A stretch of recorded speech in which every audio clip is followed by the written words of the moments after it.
Olá pessoal, eu sou o Bruno Pereira e hoje vamos fazer um vídeo um pouco diferente do que é habitual. Hoje nós vamos fazer uma espécie de tutorial que vai ensinar aquilo que eu também aprendi através de outros vídeos para quem quer comprar a sua primeira DSLR ou já comprou a sua primeira DSLR e quer começar a fotografar ou a fazer vídeo com elas. Eu vou-vos tentar explicar os três pilares principais da fotografia. Eu tenho aqui a minha Nikon, a minha DSLR, eu utilizo uma Nikon, é uma Nikon D3200, neste momento ela tem uma objetiva específica para vídeo, é uma Samyang de 85mm e tem um microfone Cineast da Olimax, como podem ver aqui em cima, um microfone direcional que eu utilizo para fazer vídeos. E estas DSLRs aqui, elas têm uma qualidade superior de imagem à Handycam, que é a câmera que eu estou, por exemplo, a utilizar para gravar este vídeo, é uma Handycam da Samsung. E a qualidade de imagem das DSLR é superior à da Handycam. Porquê? Porque o sensor que elas têm, eu vou-vos tentar mostrar o sensor.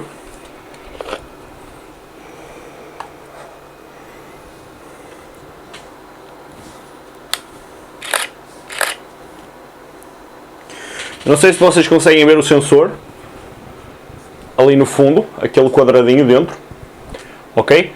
O sensor que estas câmaras têm é um sensor que é maior do que o sensor de uma Handycam, daí a qualidade ser melhor. Quanto maior é o sensor, mais luz ele recebe e mais qualidade tem as imagens que ela faz.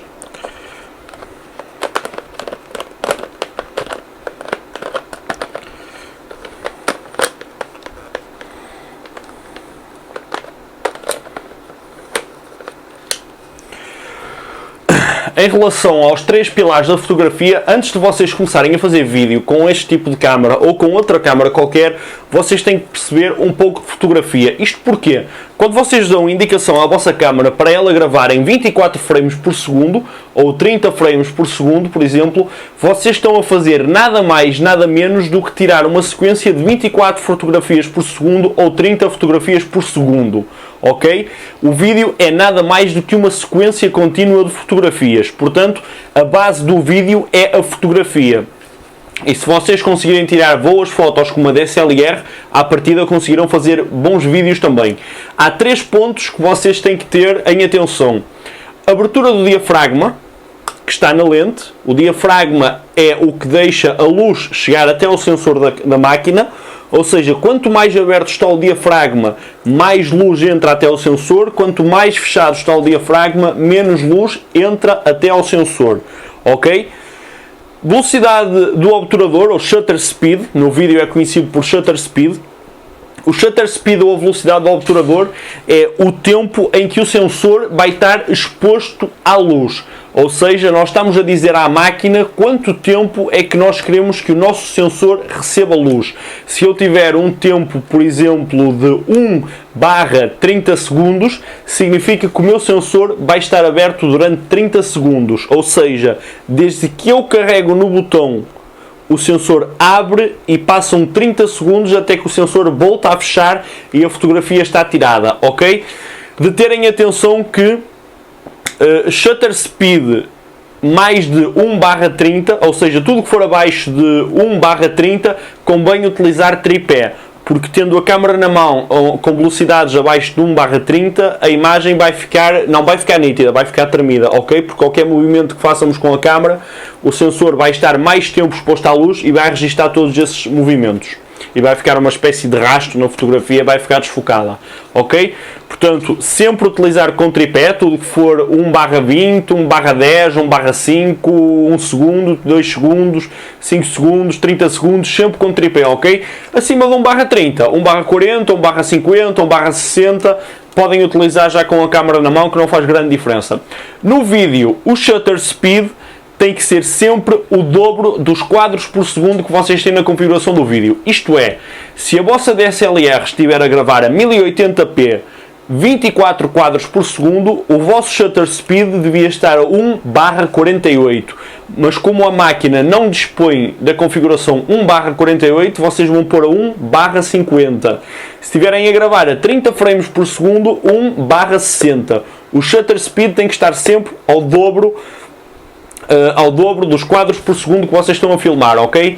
Para quem quer um look de cinema, quem quer fazer algo mais parecido com o cinema, utilizem 24 quadros por segundo, que é a gravação base, digamos assim, das máquinas, das câmaras de cinema. Elas gravam a 24 quadros por segundo. Então, temos a abertura do diafragma, shutter speed e o ISO.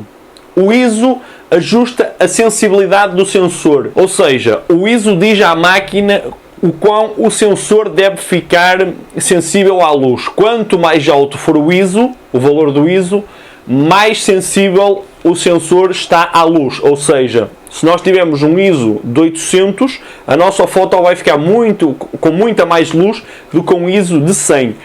Porém, o ISO causa ruído na foto.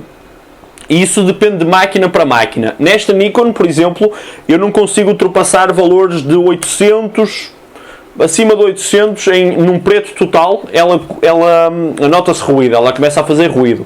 Mas eu sei que, por exemplo, nas Canon, na 5D, eu já ouvi dizer que as 5D chegam perfeitamente aos 12.000 de ISO sem fazer ruído. Portanto, isso depende de câmara para câmara e quanto mais alto for o ISO da máquina, mais ele demora para começar a ter ruído nos valores mais baixos. Ou seja, esta máquina que vai até 6.400 de ISO começa a ter ruído nos 800.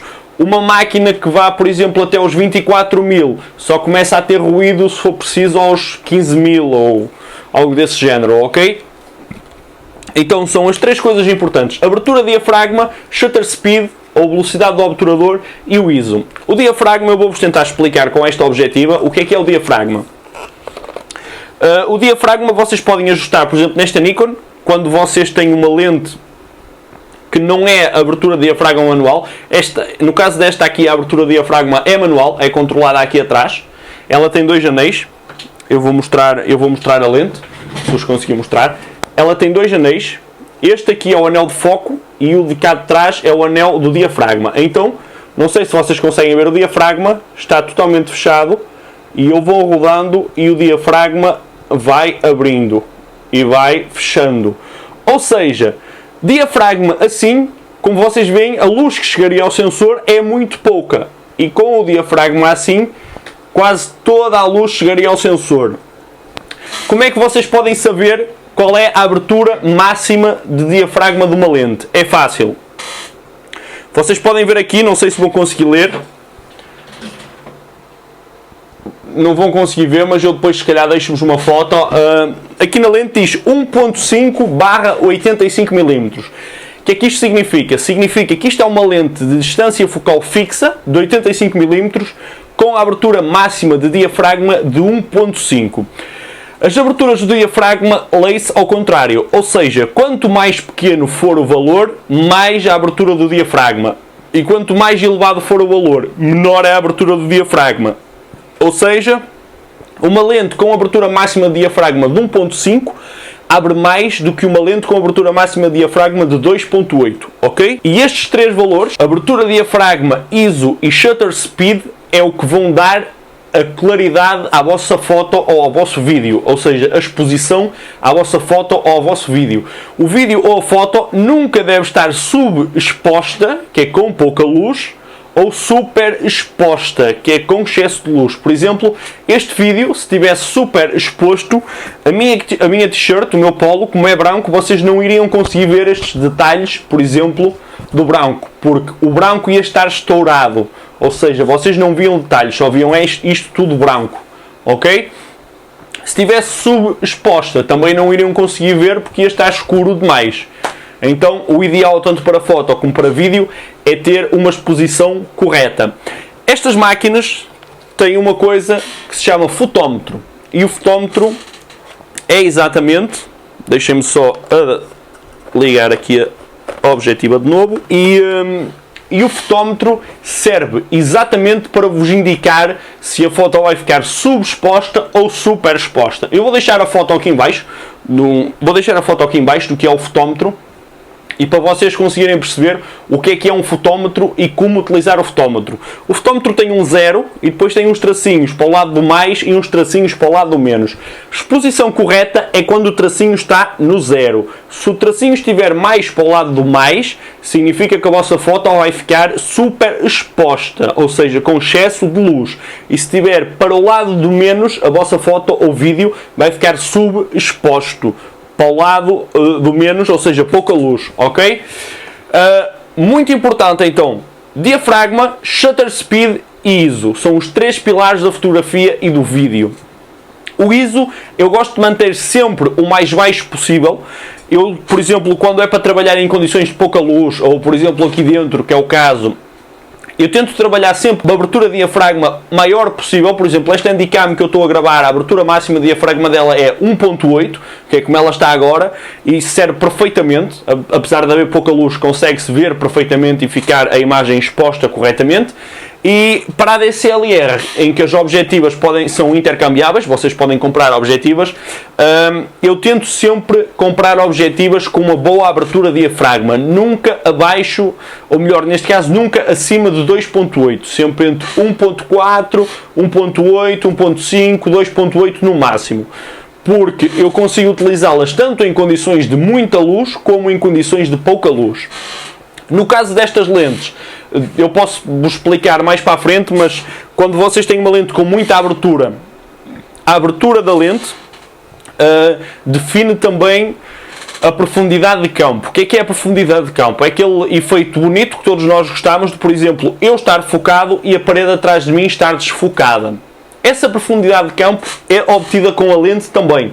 Ou seja, quanto maior é a abertura de diafragma, menor é a profundidade de campo, ou seja, conseguimos esse efeito de eu estar focado e a parede atrás de mim estar desfocada. Com uma lente como esta, que tem uma abertura de 1.5, ela quando está aberta ao máximo, a 1.5, a profundidade de campo dela é muito pouca mesmo. Eu consigo ter, por exemplo, o meu olho focado e a minha orelha já está desfocada, ou seja, a profundidade de campo dela é mesmo milimétrica. Consoante o diafragma vai fechando, a profundidade de campo vai aumentando, ok? Portanto, se vocês querem esse efeito de ter uma primeira personagem focada e o segundo plano desfocado, vocês têm que ter uma boa abertura de diafragma. Mas aí vai-vos surgir um problema quando vocês trabalham em luz do dia. Quando vocês têm o diafragma todo aberto, durante o dia, com excesso de luz, a câmara vai ficar super exposta. Então, nesse caso, vocês podem utilizar uma coisa que se chama filtro ND, filtro de densidade neutra.